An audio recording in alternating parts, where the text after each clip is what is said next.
For decades, the main question for a lot of churches has been, how do we get more people in the building? But what if that's the wrong question? Like, completely. Today, we're going to dive into a pretty powerful shift in thinking.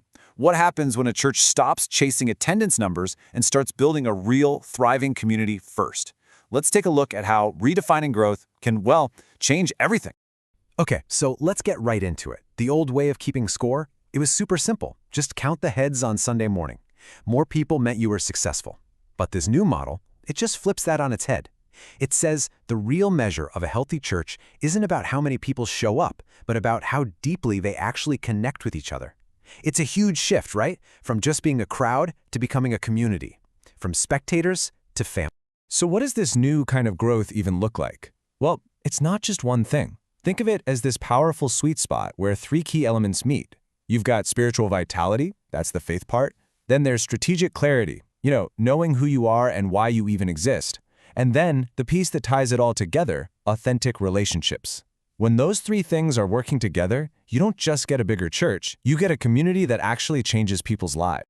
And that brings us to the absolute core of this idea, putting community right at the very center. The whole point is that the sermon, the songs, all of that, they aren't the end goal. They're the tools.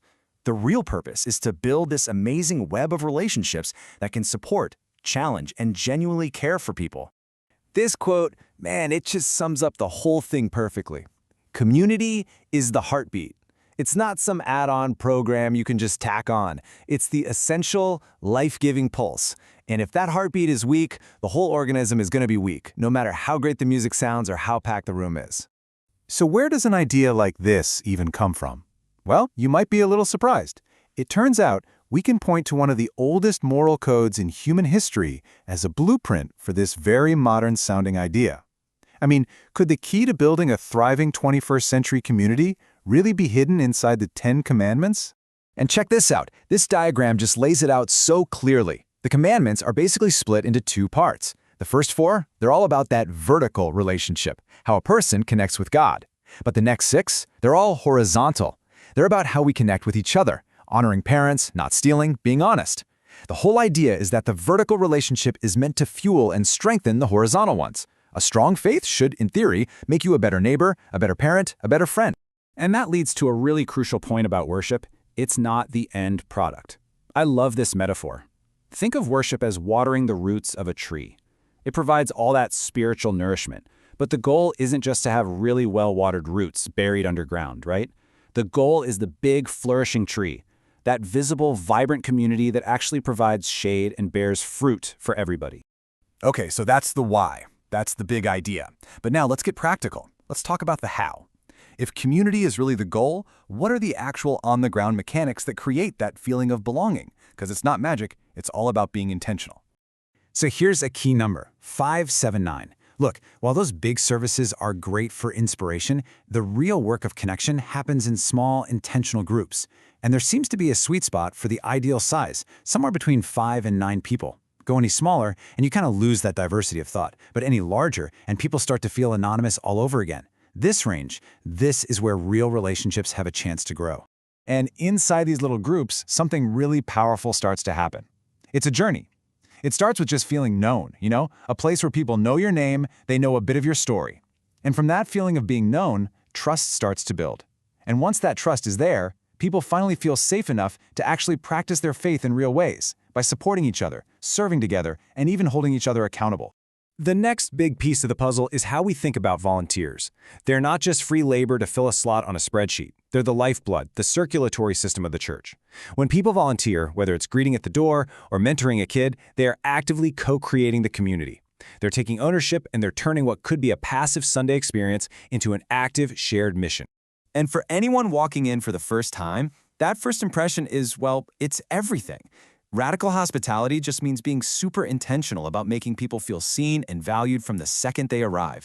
It's that warm greeting at the door. It's a clear sign that tells you where to take your kids. It's the follow-up call that just says, hey, we're really glad you came. These aren't little things. They're the absolute bedrock of a welcoming culture.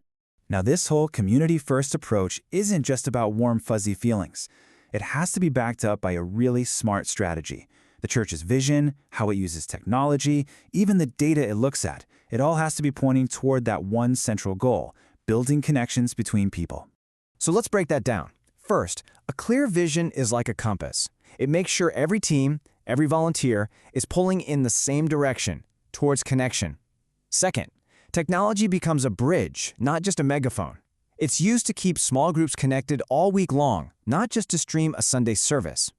And finally, data stops being about corporate metrics and starts being about care. It helps you see who might be falling through the cracks, who might need a personal touch. And a truly healthy community. It's not just a collection of separate silos. No way. It's a vibrant ecosystem where every single generation is interacting and contributing. Yeah, you need dedicated spaces for each group, but the real strength comes from the connections between them. You get seniors mentoring young adults, families serving alongside the youth group. That intergenerational thing creates so much resilience and shared wisdom. And you know what? This brings us right back to where we started.